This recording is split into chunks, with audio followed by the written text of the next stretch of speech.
বাচ্চার কাছে যাওয়ার পরে যে নালিশ করছে, বাচ্চা বলল আচ্ছা ঠিক আছে, কি নালিশ?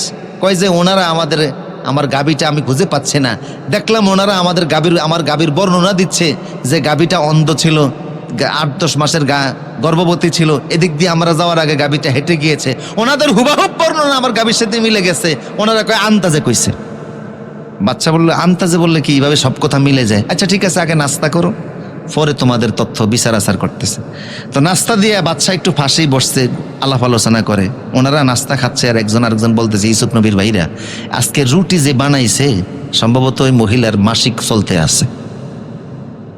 আরেক ভাই বলতেছে আচ্ছা আমরা যে রুটি খাইতেছি, যে বাচ্চার কাছে আমরা আইছি, বাচ্চার মনে হয় জন্মের কোনো সমস্যা আছে।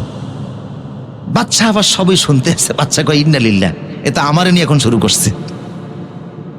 বাচ্চাও জানতো খুব ভালো করে যে আমার জন্ম নিয়ে সমাজে কিছু টুকটাক কথাবার্তা আছে।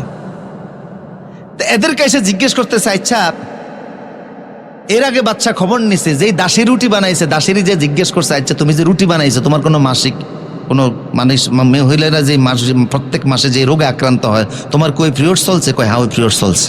তো কথা তো মিলে গেছে। আর ওনার যে জন্মে কিছু সমস্যা আছে এগুলি তো উনি নিজেই জানে, কথা বুঝতেছেন কিনা? তো আইসা বলে আচ্ছা তোমরা যে এই কথাগুলি বলছো কেমনে বলছো? কয় সব আন্তাজে কইছি। তা আন্তাজে কইলে এগুলি এমনি মিলে? কই যদি মিলে সেটা ভিন্ন বিষয়, কিন্তু আমরা আন্তাজে বলি, সুবহানাল্লাহ বলবেন না? এই ছিল বুদ্ধিমত্তা। তো মহিলার যে হায়েস্ট চলে রুটি দেখে তারা বুঝলো কেমনে? এটা অনেক লম্বা কথা, আমি শর্ট করে দিছি, অনেকগুলি পয়েন্ট এখানে আছে। ওনারা দেখলেন যে যেই রুটিটা মহিলা বানাইছে এই রুটিটা চারদিক দিয়ে রুটিটা হইছে, মাঝখান দিয়ে কাঁচা কাঁচা আছে।